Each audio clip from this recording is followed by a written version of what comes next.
How nice to know that people are so enthusiastic about President Donald Trump. I think people are so I agree. ready for Monday and a new president.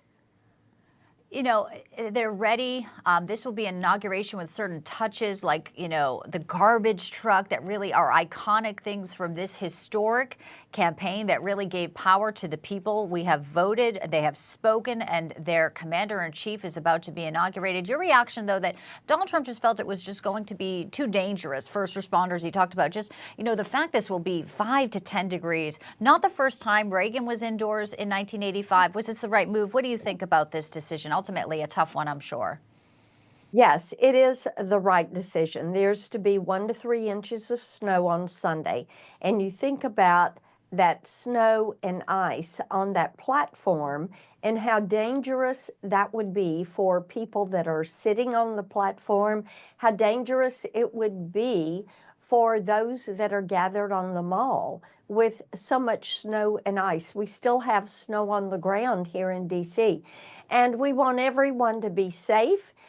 So taking all of that and the extreme temperatures into consideration, it's a wise move to put it indoors and to have the president speak to the nation. They will see his address, they will hear it.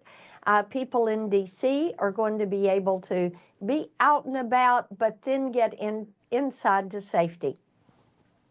Yes, and it will be live inside the Capital One Arena where he will join them afterwards. So a lot of celebrations, and the parties, of course, continue on that evening.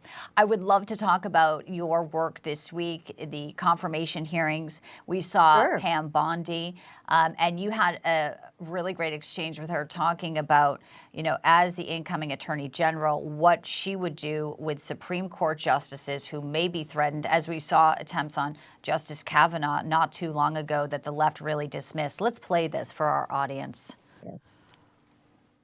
Will you commit to faithfully enforcing Section 1507 as Attorney General?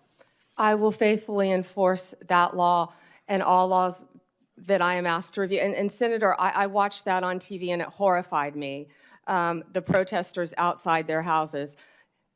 You can't do that for a reason, because our justices have to remain safe and unbiased and protected from threats, as do we all. But they do enjoy a special protection, and yes, that should be enforced.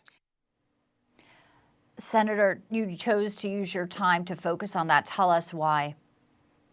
Yes, indeed. One of the things that has troubled Tennesseans in my great state is the fact that there is so much crime, there are so many gangs, there are 2 tiers of justice, and they were horrified when they saw our Supreme Court justices being attacked and having these protests outside of their homes, and one justice facing a death threat.